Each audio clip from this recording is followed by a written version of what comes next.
noches, soy Omar Mariluz y esto es ¿Quién tiene la razón? La demanda que ha presentado la constructora brasileña Odebrecht ante el CIADI por $1.200 millones en el caso gasoducto surperuano ha generado una serie de reacciones el día de hoy. También hemos escuchado temprano, por ejemplo, al fiscal Rafael Vela Barba, el jefe del equipo especial Lavallato, sostener que efectivamente esto ha generado de alguna manera sorpresa, puede haber generado un tipo de ruido, pero él se mantiene en que esto no tendría por qué afectar el acuerdo de colaboración eficaz con la constructora brasileña. Hemos escuchado ya también a José Domingo Pérez lanzar algunas críticas frente a los fiscales supremos, incluso frente a algunos periodistas. Él no le ha gustado los comentarios al fiscal José Domingo Pérez. Realmente no sé si era su función de José Domingo Pérez salir a lanzar críticas a los opositores a este acuerdo. Yo sí tendré algo que decir a respecto del tema Odebrecht, del tema del CIADI, ir a un tribunal arbitral. Hay que ver las responsabilidades en torno a esto, ¿no? ¿Cómo se ha llegado a esta situación? Muchos dicen que no es responsabilidad necesariamente ni del Ministerio Público ni de la Procuraduría, sino del propio Ejecutivo, que no ha cumplido con los plazos que tenía que cumplir una vez que canceló este contrato. Ojo, lo canceló no por temas de corrupción, lo canceló por temas financieros, eso lo contamos ayer, pero también había compromisos que tenía que asumir el Ejecutivo. Tenía que volver a licitar el proyecto, vender el proyecto y con la plata de la venta de ese proyecto pagarle a los consorciados que participaron en la sesión anterior lo que habían gastado, porque había un avance de gastos en el proyecto. Bueno, la pregunta sería ¿cuál fue la responsabilidad del Ejecutivo en todo esto? ¿Se pudo haber evitado que Odebrecht llegue o presente esta demanda ante el tribunal del CIADI?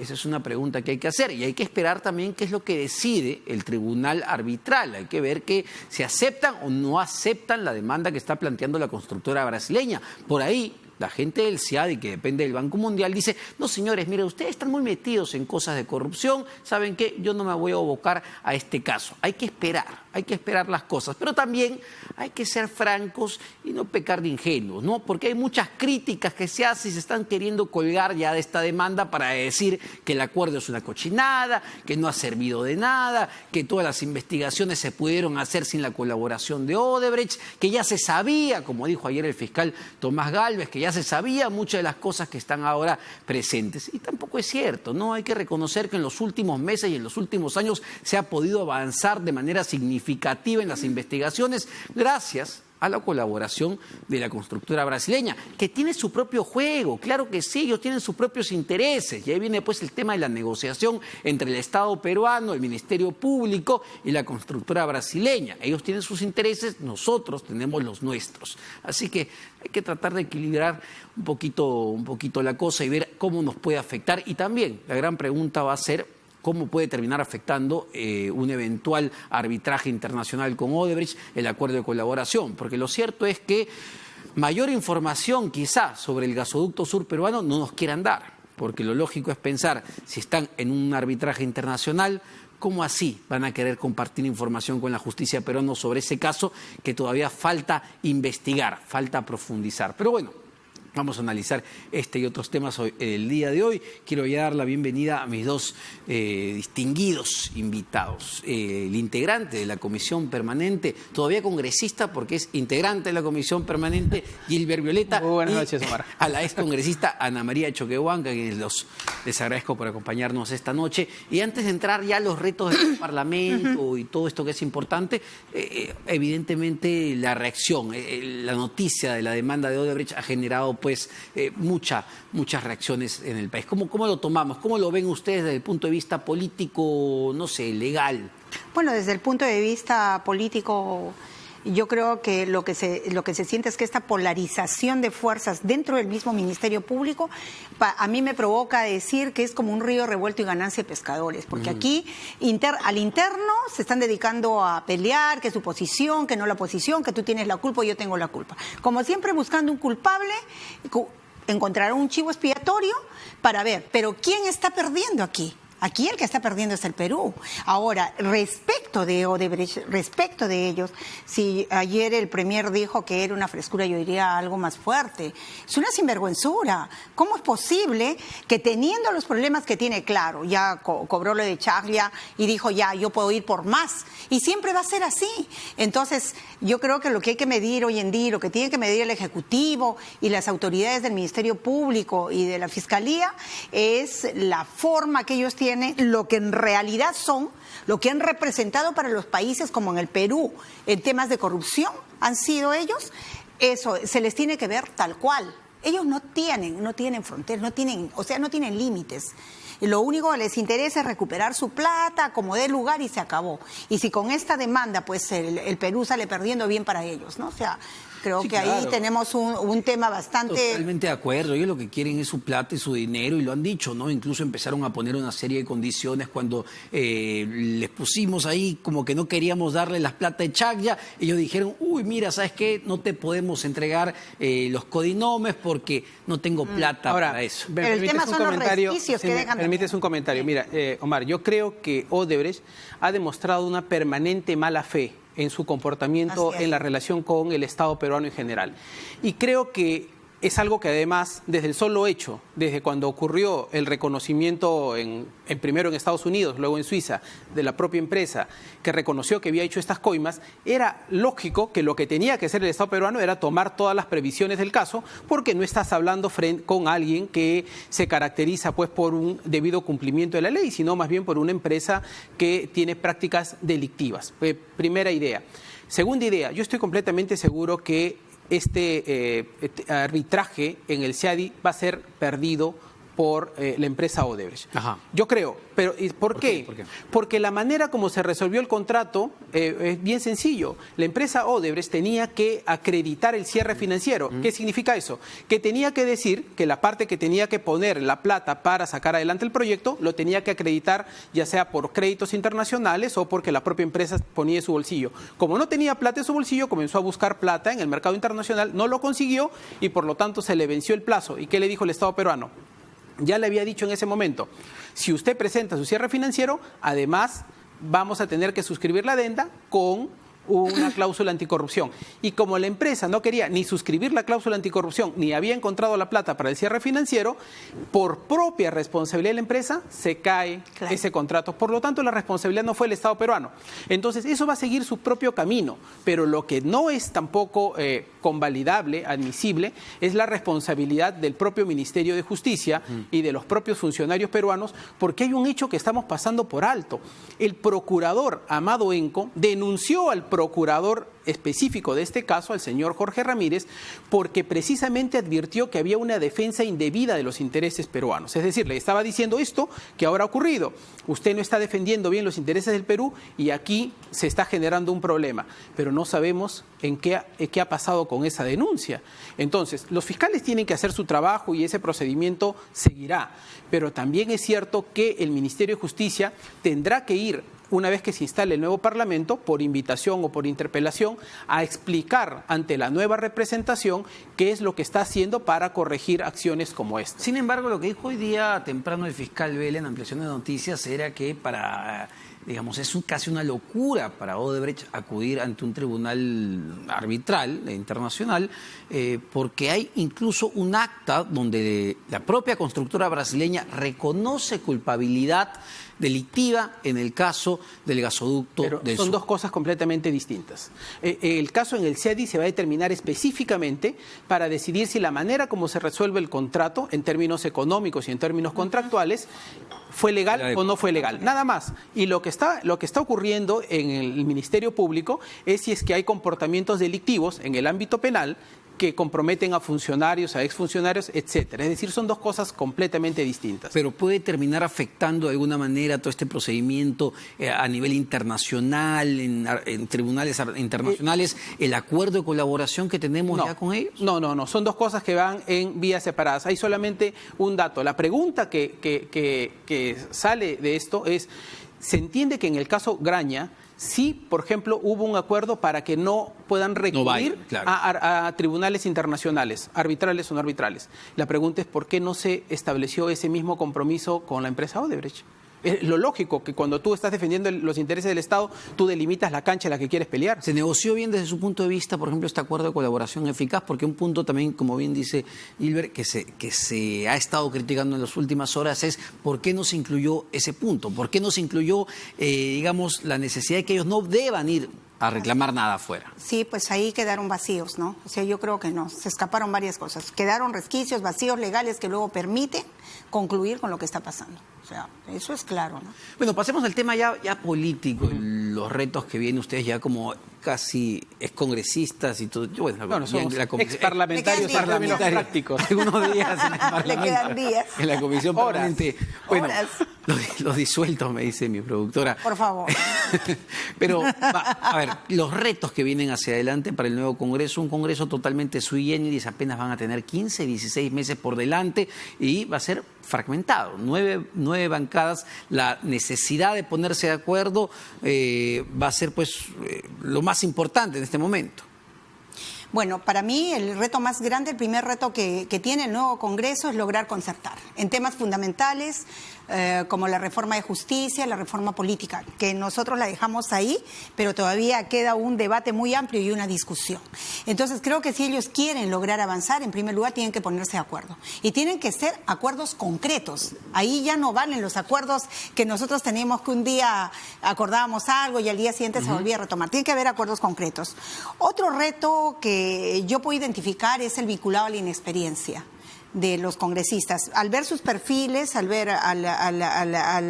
observar de quiénes son, hay una mayoría que han sido regidores y en fin, han estado en el sector público, pero municipio. Bueno, eso es al margen. No me parece tan al margen, me parece importante porque creo que en este Parlamento solamente 13, si la memoria no me falla, han sido parlamentarios en alguna oportunidad. A eso iba. Entonces, ¿qué hacemos? Un tiempo muy corto. Entonces, ¿qué necesitamos? Necesitamos buenos asesores con experiencia, que ellos puedan reunir un gran equipo técnico que les permita avanzar también, porque el tiempo es corto. Y si nosotros vinculamos esa inexperiencia a de repente traer asesores que no conozcan tampoco procedimientos parlamentarios, el reglamento del Congreso, que no lo dominen y todo, no van a poder avanzar. Por otro lado está el punto más sensible y más delicado, el otro reto que tiene que vencer la expectativa que se ha creado en la gente, de que esto tiene que ser un Congreso mejor que el anterior. Entonces ahí como que les dices, a ver, vamos a ver. Y no queremos nosotros volver a escuchar, por eso se tienen ellos que concentrar en ello, porque definitivamente no queremos escuchar que la gente salga nuevamente a decir cierra el Congreso, eso ya se terminó. Pero finalmente también tenemos otro reto que ellos tienen que vencer. Y es el tema de ver viene un año electoral y ojalá que no se deje el trabajo congresal a un lado para entrar al trabajo partidario presidencial. Bueno, y no sé, quizá el reto más importante tenga que ver con el nivel de fragmentación, porque yo estaba haciendo las sumas, a ver, para aprobar reformas importantes, política, justicia, necesitas al menos 87 votos de los 130. Y viendo y haciendo las matemáticas, eso va a ser quizá lo más difícil con estas bancadas que tienen diferentes posturas. Quiero agregar una cosa al listado que me parece que muy inteligentemente hecho Ana María, y es que hay que evitar que el Parlamento caiga en una suerte de tentación populista. Porque va a ser muy fácil, digamos, con un Parlamento en un periodo electoral, todos nuevos, con ganas de hacer seguro cosas y muchos ímpetus, poder caer a sacar leyes extremadamente populistas que la verdad que sin mayor análisis pueden procurar apoyar a sus partidos políticos de cara al proceso electoral de 2021. Y más bien, probablemente los temas que tengan un nivel de controversia, que sean importantes, sean relegados. Entonces, las reformas importantes seguro que van a ser puestas de un lado y más bien podrían priorizarse leyes populistas. Eso que yo creo que hay que cuidar mucho, ¿no? Esperemos que eso no ocurra. Pero además hay un trabajo de fiscalización importante. Por ejemplo, estos últimos meses no ha habido como Parlamento que pueda hacer fiscalización política y ellos van a tener que retomar y hacer un recuento de este periodo, como también van a tener que analizar todos los decretos de urgencia que ha dado el gobierno, alrededor de 65 ya, para poder ver si todos estos son constitucionales o no. Gilbert, hay un detalle, me gustaría que te detengas porque tú eres integrante de la Comisión Permanente y han estado, digamos, en la constante revisión de estos decretos. Sí. ¿Hay algo que alertar ahí que pudiera al nuevo Congreso? Miren, un decreto de urgencia en interregno parlamentario no es un cheque en blanco y creo que el Ejecutivo malinterpretó este supuesto constitucional y ha dado una serie de normas, algunas adecuadas, apropiadas, necesarias. Por ejemplo, todos los impuestos o las exoneraciones o los beneficios tributarios que vencían el 31 de diciembre, era obvio que tenían que ampliarse hasta que un nuevo Parlamento esté en funciones. Entonces, ahí hay un sentido de urgencia y de necesidad. Pero, por ejemplo, se da un decreto de urgencia para modificar la composición de los directorios de las beneficencias públicas, donde se vulnera además las normas de la Ley Orgánica de Municipalidades. Por un decreto de urgencia tú no puedes modificar ni la Ley Orgánica de Municipalidades, ni tampoco hay un sentido de urgencia para intervenir los directorios de las beneficencias públicas. Ese es un exceso. Ha ocurrido otras similares en otros sectores. Entonces hay que ser muy cuidadoso. Van a tener que diferenciar y analizar adecuadamente. Y ahí viene otra vez un reto. Esperemos que estén a la altura para que rápidamente puedan tomar la dinámica del ejercicio del trabajo parlamentario para dictaminar adecuadamente. Pero ¿qué sensación, por ejemplo, les produce el hecho de que ni siquiera se han instalado y ya vemos estos conflictos internos en varias bancadas? Por ejemplo, la de UPP, ¿no? La de Podemos, perdón, con Daniel Urresti, diciendo que la bancada, mando yo en la bancada, el señor José Luna, y también la de Antauro, donde a Virgilio Acuña de alguna manera le han dicho gracias por el dinero, pero nosotros obedecemos a Antauro. Claro, o sea, es lo que siempre ha pasado. ¿Por qué tendría que haber cambiado eso? Esos son partidos no fortalecidos, partidos que han nacido por algún interés, por algún objetivo, que pudo haber sido común en un tiempo de campaña, pero donde después hemos visto que se abren y todos quieren ser los máximos. Eso precisamente es la reforma política, pues la que se tiene que cambiar, la que se tiene que fortalecer a través de la ley. O sea, nosotros lo que estamos viendo es algo que ha venido pasando en el país. O sea, no es de ahorita. Y si nosotros, por eso hablaba yo de la expectativa que tiene la gente, eso es algo muy delicado. Porque mire, ni siquiera han entrado, no están acreditados. Ya vemos esto, que no lo vimos en el Congreso disuelto, en el que nosotros entramos. Al comienzo todos entramos tranquilitos. ¿Ya? Felicidad. ¿Sí o no? Felicidad, felicidad. Tranquilitos. Tranquilitos. Pero, sin embargo, ahora esto ya ni siquiera ha empezado. ¿Qué va a pasar en el Congreso? Cuando, por ejemplo, al interno, las bancadas, empiecen a discutir entre ellos, se va a fragmentar una bancada otra vez con 5, con 6, o sea, no sé qué es lo que pueda pasar. Yo espero que pongan lo mejor de su voluntad, lo mejor de demostración de amor al país para que esto no ocurra, porque se va a pasar el año y no van a llegar a ningún acuerdo. Imagino, ustedes saben, ¿no? más que nadie, que la convivencia es difícil. Ustedes eran de la misma bancada, sí, pero terminaron separados. Pero yo diría que esto no es, digamos, exclusividad de los partidos nuevos. Cuando uno ve, por ejemplo, algunas de las declaraciones que ocurren, incluso en Acción Popular, que es la primera fuerza política, incluso en Acción Popular tenemos algunos excongresistas que están disparando contra la bancada o contra incluso sus colegas de bancada. Acción Popular, Entonces ahí, y es un partido, digamos, con mucha historia, con mucha experiencia política, claro. Sin embargo, también hay confrontación. Es un periodo complicado. Además, Omar, el presidente de la República tiene que convocar a las elecciones generales, según mis cálculos, a más tardar el 8 de julio. ¿8 de julio? El 8 de julio, sí. A más tardar. Puede hacerlo en junio, puede hacerlo mucho antes, pero a más tardar el 8 de julio.